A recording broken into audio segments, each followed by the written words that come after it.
Haga jingalakai Santosh Trophy final round hapdeng ke Punjab Persya ke Meghalaya.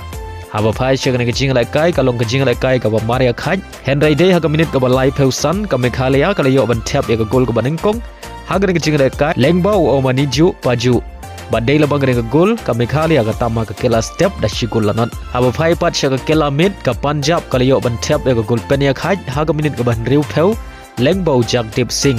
Badhaga minit ke bahan riu peu kendai ke Meghalaya kalau yo biang bentiap ya ke gul pentam. Lengbau Baby Sunday Marngar. Batang hadian 6 minit kata ke minit ke bahan nyau peu wei ke Punjab kalau yo biang bentiap ya ke gul Penia Khaj. Lengbau Himanshu Jangra. Batang hadian kato ke 6 minit kata ke minit ke bahan nyau peu pra. Saisin ke Meghalaya kalau yo biang bentiap ya ke gul pentam. Lengbau Daibor Mame Tongper. Henry Girang Ilekai juga Punjab ki klaim du jingkermen. Badai haga minit ke baprau peway ke Punjab kalau yo biang mentep ya gul Penia Khaj ke Balai.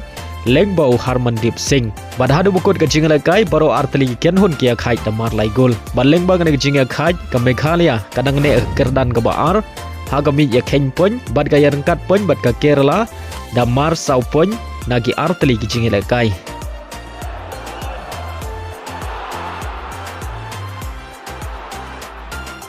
Oh, that was a lovely goal. Meghalaya, they have got the lead in the game. Scoreline now, it's Meghalaya 1. Punjab 0. Header, and that's the goal number 2. It's Meghalaya who has got the goal in the game, and they are leading the match by 2-1. What a goal! A perfect finish.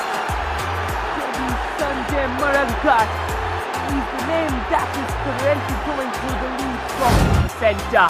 He has free space, and that's the goal number 3. Daibor Tongpe makes it 3-2 for the side. It's a roller coaster of a match that is currently